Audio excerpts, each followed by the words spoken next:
Hi, this is an introduction on the myth of Osiris. Now, in a society which couldn't read or write, or 5% of people could read and write, but 95% of people who are engaged in agriculture and making products could not read and write. They didn't have any televisions, they didn't have any radios, and thank goodness they didn't have any newspapers to depress them. So how did they educate themselves? They educated themselves in a genre which we call the instructions of wisdom. And the instructions of wisdom are stories told by ancient Egyptians and passed down verbally through generations.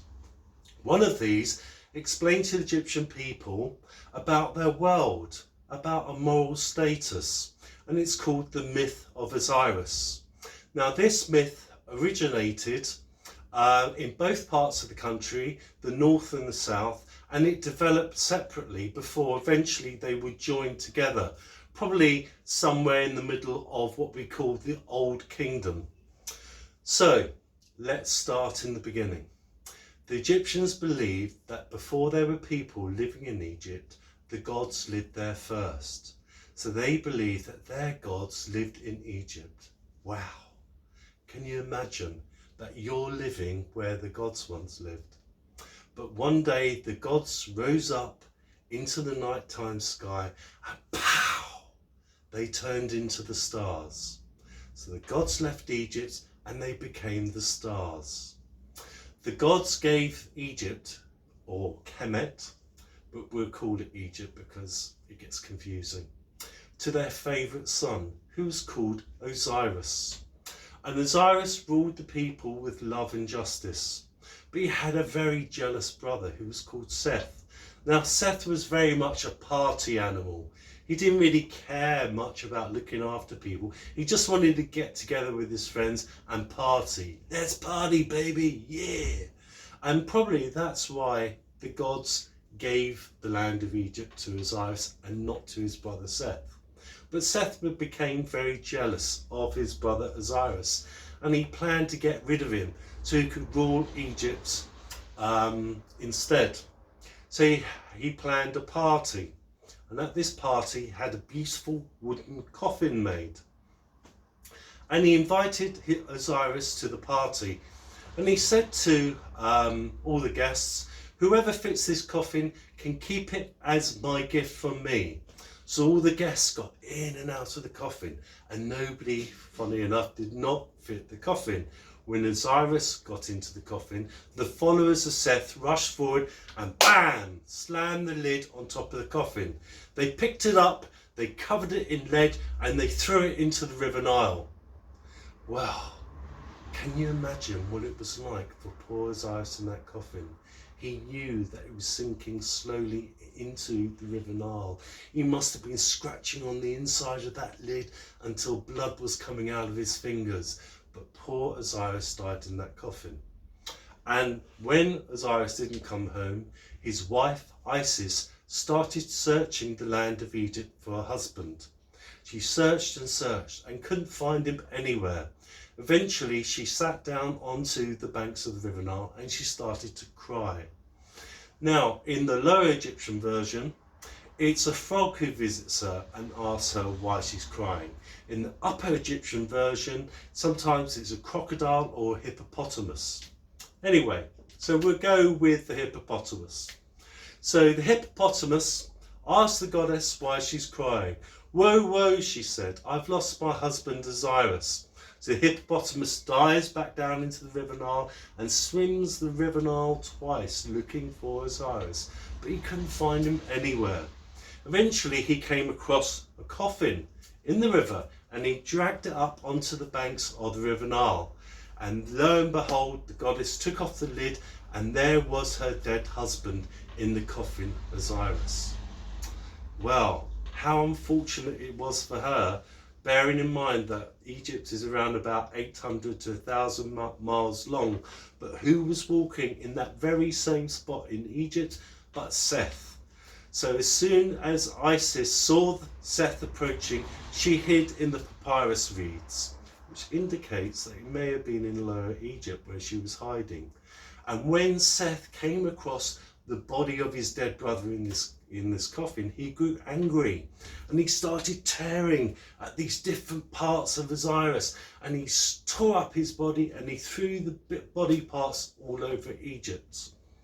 After Seth left the murder scene, or the butchery scene, Isis wove together a basket made out of papyrus reeds, and she went round Egypt picking up all the bits of her dead husband's body.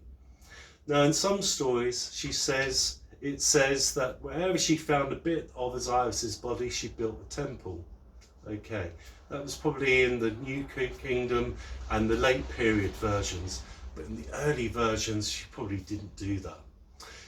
She found all the bits of her dead husband's body except one, and she sewed them back together again with the help of the god Anubis, who was the god of mummification. She then fashioned a phallus made out of papyrus reeds, and she attached it to her husband's body. And when the secrets of magic were performed by the god Anubis on the body of Osiris, his spirit entered his dead body, and he opened his eyes. And at that moment, Isis leapt on the phallus, which was attached to Osiris's body, and conceived their son Horus. Now, when you read this, it sounds quite amusing, really.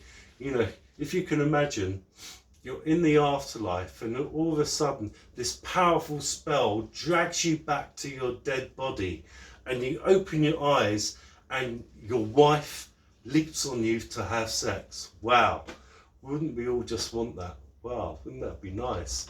But anyway, so that was his first experience of opening his eyes in his dead body, was his wife conceiving their son Horus.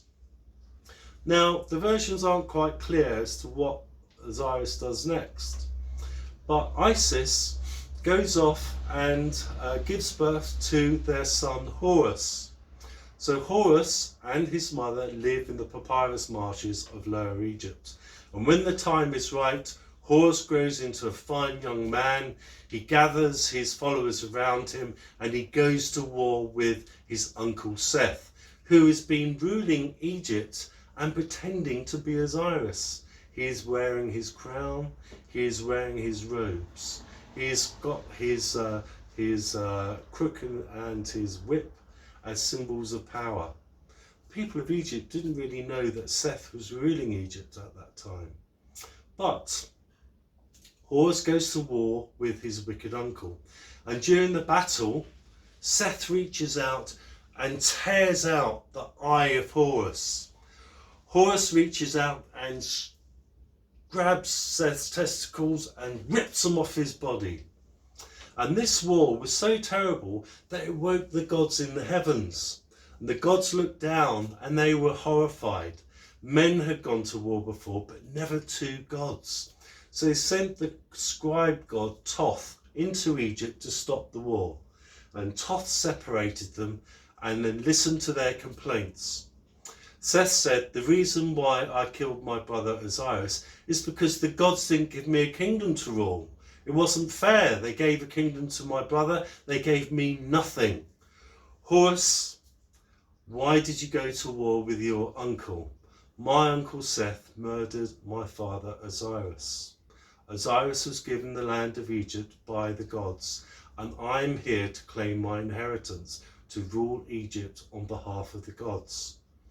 So the scribe god Thoth listened to both arguments, and he came up with a judgment. He said, Seth, you're quite right. The gods abandoned you. They forgot you. They didn't give you a kingdom to rule. And I will give you the lands called Deshret, the red lands, the desert lands where the flies and the scorpions live. And that will be your kingdom. For Horus, you will get Kemet, the black lands, the lands which run by the side of the river Nile. This is the land which was given to your father Osiris by the gods, and you shall rule this land. Then he came across poor Osiris in his mummified body.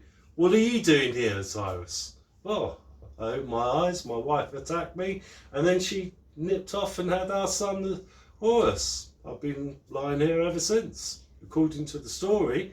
So Seth said, okay, you will go off to the underworld, beyond the underworld, and in front of the gate of Duat, the gateway to the afterlife, where you will judge all the Egyptian spirits who wish to enter the afterlife. So Osiris became the god of the dead to welcome the new spirits into the afterlife. Now, that's the end of the story, but it gives us so many values there. The difference between good and bad, the duty of a son to his mother, things like that. But the Egyptians didn't see Seth as being evil. They saw him as being the opposite. And you had on one side Horus, which represents truth and justice. On the other side, you had Seth, which represented chaos and disharmony. You needed this chaos and disharmony for there to be order. And that's what the Egyptians wanted, what they called Ma'at, order. They wanted a balance. Think about it. If we were all goody two-shoes, how boring would that be?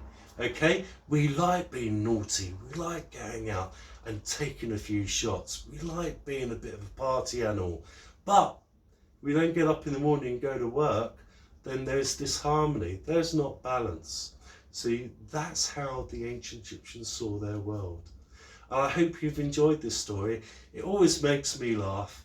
I've been studying the ancient Egyptians for over 30 years, and I just think that they had such a great sense of humour. Thank you for listening, and I hope to see you very soon. Bye for now.